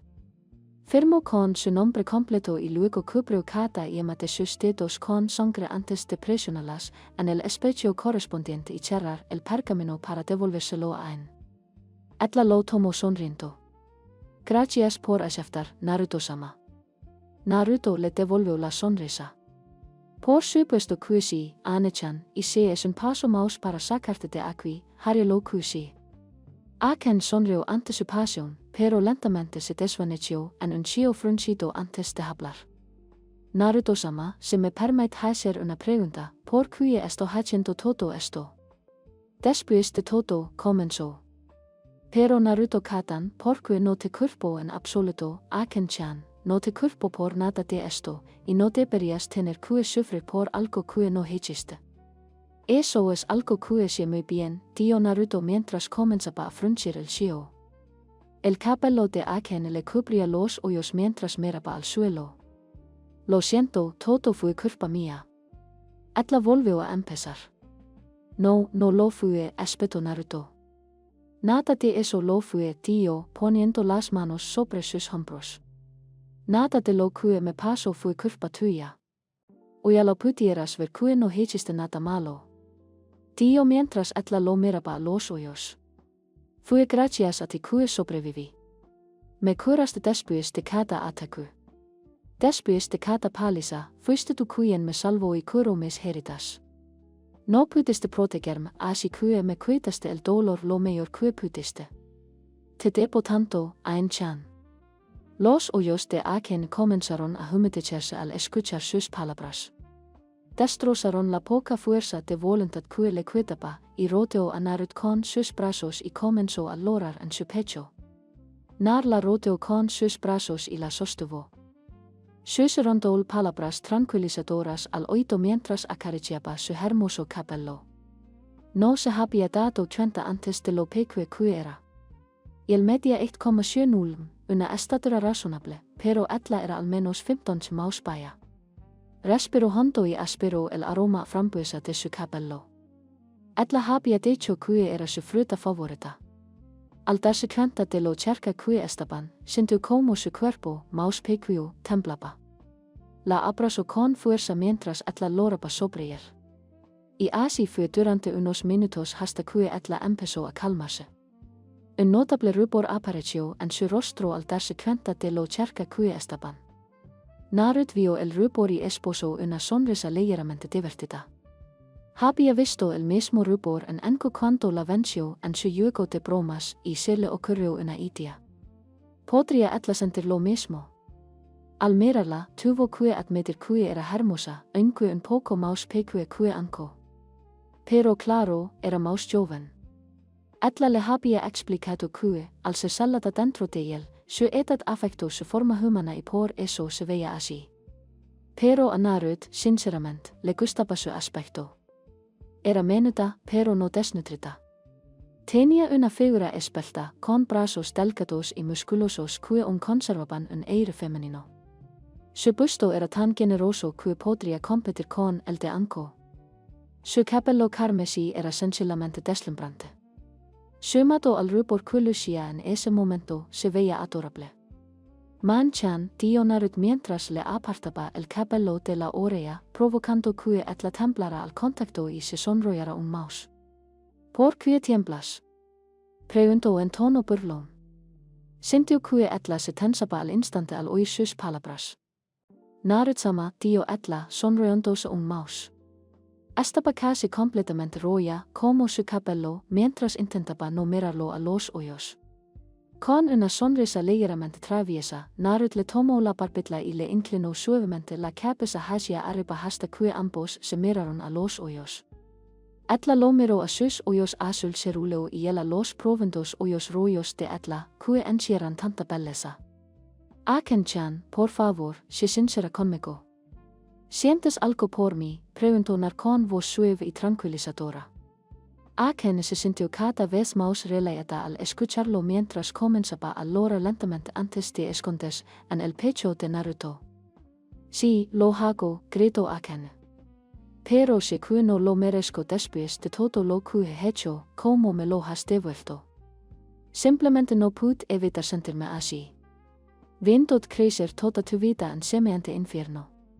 Te amo, Naruto-sama, con todo mi ser. No por lástima, sino por admiración. Soportas todo lo que te hicieron y nunca te rompiste. Saliste fortalecida. Y sin embargo, el dolor que sufriste fue por mi culpa. No merezco estos sentimientos, pero al mismo tiempo, sé que merezco el dolor de amarte, pero no poder estar contigo.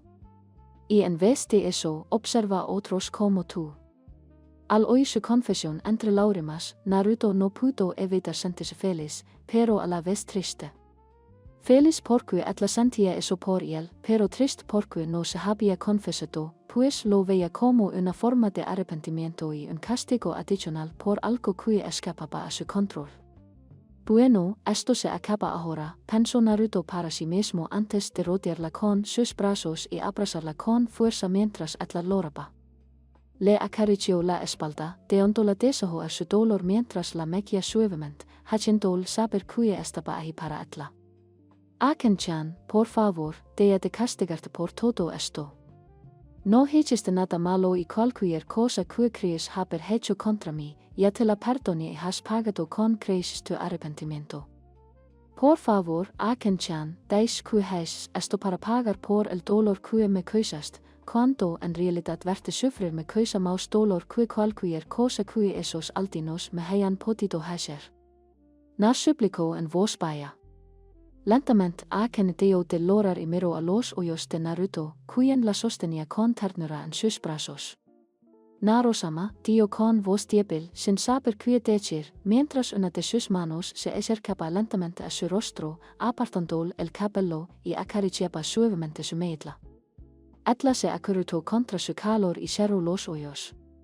Me has cuidado toda mi vida, has curado mis heridas, me has salvado de mi sufrimiento y me has acompañado en mis peores momentos. Mentiría si dijera que no siento algo por ti también, dijo Naruto mientras le acariciaba la medla, sintiendo su suave piel contra la suya. Con gusto te daría todo el consuelo y la felicidad por todo lo que me has dado, mi dulce Aka-chan. Al abrir los ojos, Anne tenía una mirada nublada. Yamos imaginó que podría sentir lo que sentía ahora, ni que Naruto aceptaría su confesión. Lentamente acercó su rostro al de él, anhelando una sola cosa. Sus labios se acercaban cada vez más. Cerró los ojos justo antes de que se tocaran, pero la sensación se desvaneció al sentir su dedo rozar sus labios. Sus ojos se abrieron con una mezcla de sorpresa y decepción al mirar de nuevo a Naruto. Y él, con tristeza, negó con la cabeza al tener que rechazarla. Lo siento, Chan. No podemos, todavía no le prometí a Ankoheim que tendría que aprobar a cualquier chica que quisiera estar conmigo hasta que te di el sí. No podemos, dijo Naruto con un leve fruncido. Aken también frunció el ceño antes de abrazar a Naruto, apoyando la cabeza en su pecho. Está bien, Naruto-san. Puedo esperar. Sé que Anko-san es una chica razonable y compartimos el mismo amor. Solo prométeme que no me harás esperar más de lo necesario. Naruto sonrió mientras la abrazaba con satisfacción. Lo prometo, Aka-chan. Lo prometo. El flashback termina con los Hokage Gohat. Naruto asintió y siguió caminando hacia el centro de la habitación antes de levantar la mano mientras canalizaba chakra en uno de sus dientes. Avellandolo mientras se pinchaba el pulgar izquierdo antes de untarlo en la palma de la mano derecha y comenzar a recorrer los celos de mano antes de levantar la mano derecha y gritar, cache se no yuchukiup. Su mano golpeó el suelo y los ojos de todos los consejeros se abrieron de par en par al oírlo, mientras el diagrama de sumas se extendía desde su mano y luego estatlaba en una gran columna de humo. Todos se tensaron, esperando que el humo se disipara, revelando la pesadilla que había asolado la alta 16 horas antes. Pero en cambio, cuando el humo se disipó, no había ningún zorro, solo una joven adolescente con largo cabello carmesí, vestida con un kimono rollo carmesí con ribetes y fajín negros. La única evidencia de que era diferente eran las 9 colas que le salían de la base de la columna y sus ojos rollos rasgados que prometían dolor a sus enemigos. Al ver lo que acababa de suceder, la población civil reaccionó como era de esperar, entraron en pánico.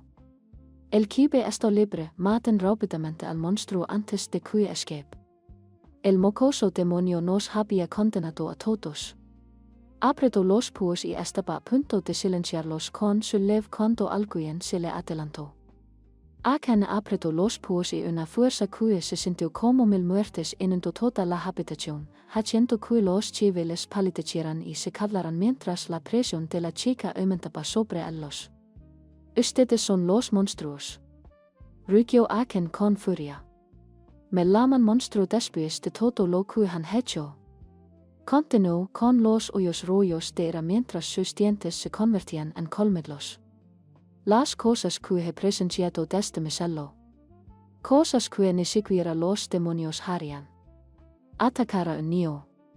Malditos bastardos, me dan asco. Si no fuera por Naruto-san, los destruiría ustedes y a esta maldita aldea abandonada por Kami por lo que han hecho. Ni siquiera el Shinigami devoraría vuestras almas por temor a envenenas con vuestra estupidez y cobardía. Los jefes de clan quedaron atonitos ante el repentino arrebato.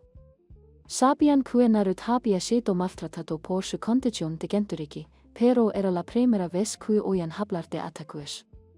Las garras de Sun comenzaban a crecer.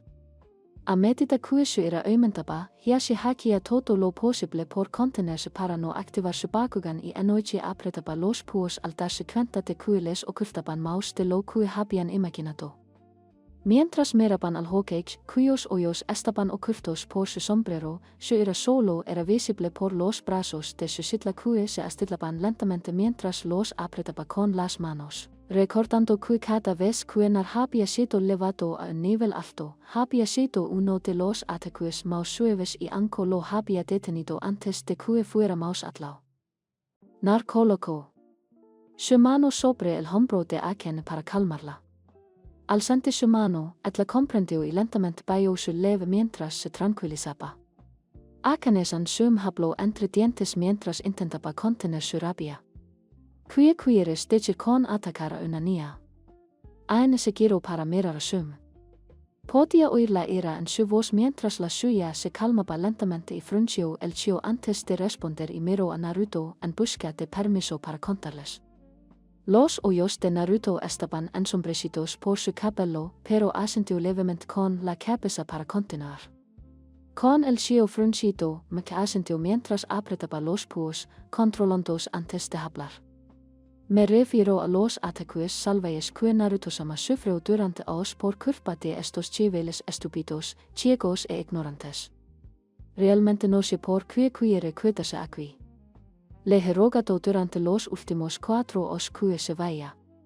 No hay una sola calle en este pueblo donde no lo hayan perseguido turbas para atraparlo y golpearlo casi hasta la muerte. Las cosas que Naruto-sama ha sufrido a manos de los monstruos de este pueblo. No se las desearía ni a mis peores enemigos, ni siquiera a los peores criminales.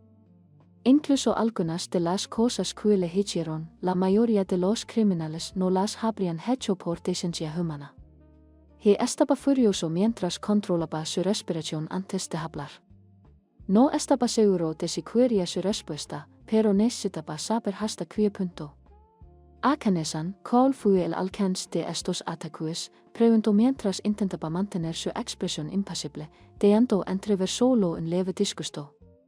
Acan apretó los dientes mientras intentaba mantener la calma al mismo tiempo que luchaba por contener las lágrimas al recordar las peores noches.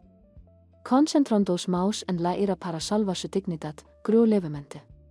Te refieres a cómo lo crucificaron a una pared con cana y lo quemaron vivo, lo colgaron de un árbol por los tobillos y lo usaron como blanco para caer o shuriken, le arrancaron los dedos, lo atravesaron con katanas y lanzas, le sacaron los hoyos y la lengua, le quemaron y le perforaron los tímpanos antes de arrollarlo.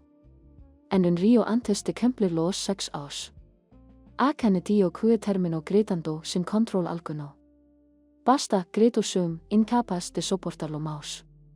Su ira, superada por el dolor maternal y la vergüenza de no haberlo impedido, de haberle faltado a su querida amiga y ahiata, la hizo romper a llorar. La escena perturbó a los demás jefes de clan. Sum era una de las mujeres más duras de la aldea. Era capaz de hacer llorar a la gente hasta que se orinaban encima y suplicaban clemencia, la cual rara vez concedía. Verla llorar era algo que ninguno esperaba. Narut se acercó rápidamente a su nueva madrina, quien lo abrazó mientras le suplicaba que la perdonara por no haber estado allí y rezaba para que casa la perdonara por no haberlo protegido como debía. Nar le devolvió el abrazo y le decía que no había nada que perdonar mientras intentaba contener las lágrimas por tener una familia que lo quería. El momento fue interrumpido por un civil bastante corto y estúpido que finalmente había logrado salir de su estado de miedo. Traidor, amante de los demonios. El hombre comenzó a gritar solo para ser silenciado de una vez por todas cuando su cabeza cayó de sus hombros y el humo se elevó del cuello del hombre mientras la herida había sido cauterizada debido al chakra rollo alrededor de la mano de Aken, quien ahora estaba de pie detrás. El cadáver desplomado del hombre muerto. El único demonio por aquí soy yo, y será mejor que lo recuerdes. Akan gritó, provocando que los civiles gritaran de terror ante la posibilidad de que el kibe matara a alguien. Pero todo se detuvo en seco cuando el Hokage descargó su lev por primera vez en esa reunión con mayor concentración que antes, haciendo que cada uno de los civiles casi se orinara de miedo. Eso es suficiente. Y gritó cuando su ira finalmente llegó al punto de ebullición. Todos los civiles se sentaron y se callaron. O te juro por Kami. Haré que cada uno de ustedes, bastardos inútiles, sean ejecutados por quebrantar la ley que aprobé hace 16 años, la cual he escuchado que cada uno de ustedes quebrantar en años anteriores. El papeleo para las ejecuciones. Yo mismo mataré a cada uno de ustedes.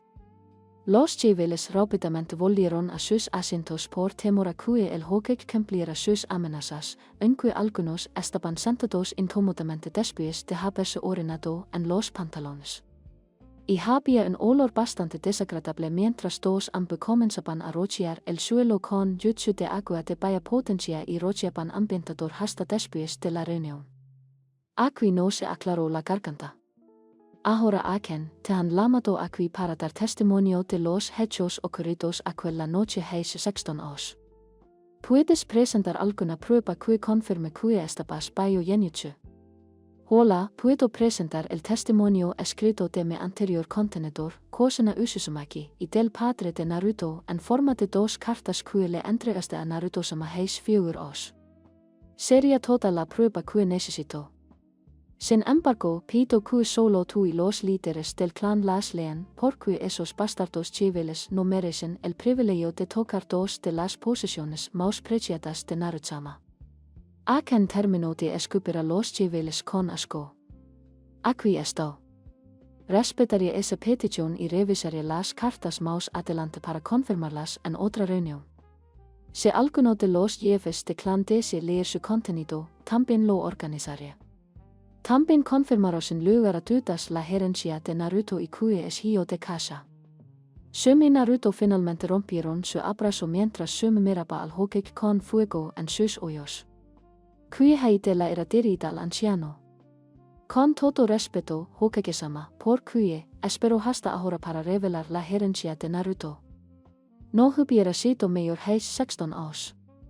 Lentamente, he asintió sin enoyas por el arrebato de Sun, y lo entendió como se había estado maldiciendo a sí mismo por no haberlo hecho. Hace tantos años. Sí, revelar su línea hace tantos años podría haber evitado todo esto, pero también podría haberle costado la vida a Naruto. Tanto Kusha como el padre de Naruto eran muy buscados y venerados en la guerra, y nombrarlo como su hijo lo habría puesto bajo constante amenaza una vez que ambos hubieran fallecido. Entonces, ¿por qué no nos permitieron adoptarlo en los clanes en aquel entonces? Podríamos haberlo protegido de cualquier ataque. Yo me creo. Etla había insistido en que Naruto se uniera a su clan. Al igual que muchos otros, cada uno por diferentes razones, pero la oficina del Hokage había rechazado todas sus solicitudes. Por mucho que deseara que Naruto tuviera una familia, y si hubiera sabido que era su segunda madrina, lo habría hecho sin dudarlo. Pero colocar al joven Nar en cualquiera de los clanes habría sido igual de peligroso. Cada clan perdía miembros, y por lo tanto, habría surgido odio entre ellos. Su colocación en ese clan podría haber sido consecuencia de un asesinato interno. De no ser así, habría desequilibrado la balanza de poder a favor del clan elegido, y los demás podrían haberse rebelado. Además, su condición de heredero del clan implicaba ceder la riqueza y las posesiones que legítimamente pertenecían a Naruto. Esos fueron mis razonamientos, dijo el anciano Hokage, con voz cada vez más débil. Pensé que al mantenerlo alejado de los clanes tendría más capacidad para protegerlo. Como miembro de un clan, mis acciones son limitadas. Según las leyes del clan, no podría haberlo apartado si se hubiera detectado algún problema, y habría sido demasiado tarde. Al dejarlo huérfano con la esperanza de que una familia normal lo adoptará, pude colocar guardias para protegerlo o rescatarlo de cualquier problema que surgiera. Pero con las crecientes demandas en nuestras filas aún recuperándose de la última guerra y luego del ataque, tenía pocos efectivos y quedó vulnerable en muchas ocasiones. Por esto, le he rogado perdón a Naruto muchas veces, y lo haré muchas más. Y en que no puedo enmendar los errores del pasado, me aseguraré de que se haga justicia.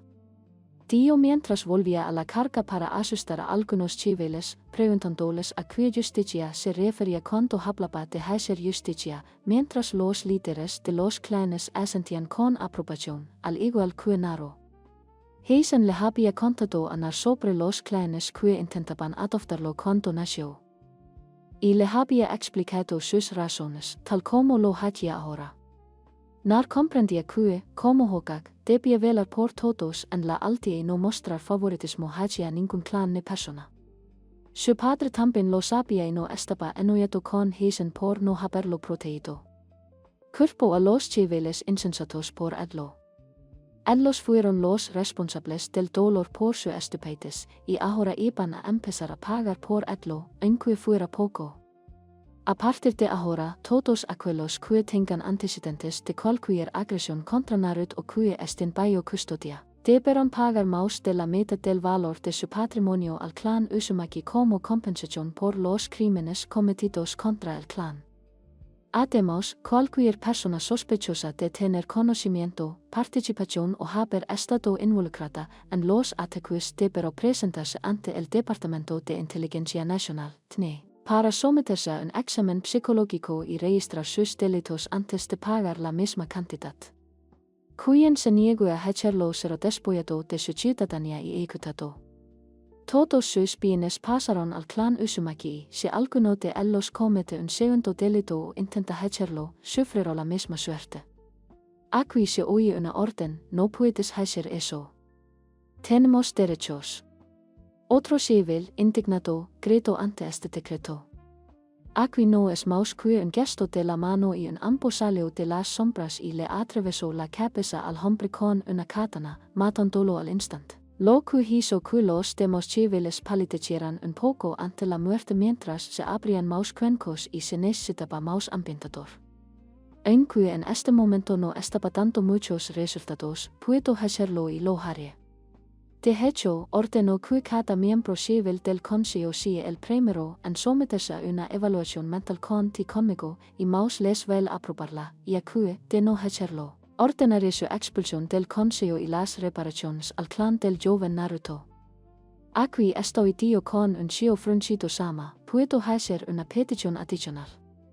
Naruto preguntó desde el lado de su recipiente en asentimiento, continuó. Y aquí estamos hablando de reparaciones, un sasuke ha robado el funcionamiento del Uzumaki Kaden, casi Hakasu no Yuto, y lo ha usado sin permiso, en su prueba de graduación de Genin como su Yuto final. Según la ley del clan, exigió una compensación por el Yuto robado al clan Uchiha, y quien le haya transmitido el conocimiento del funcionamiento de la justicia también debe pagar.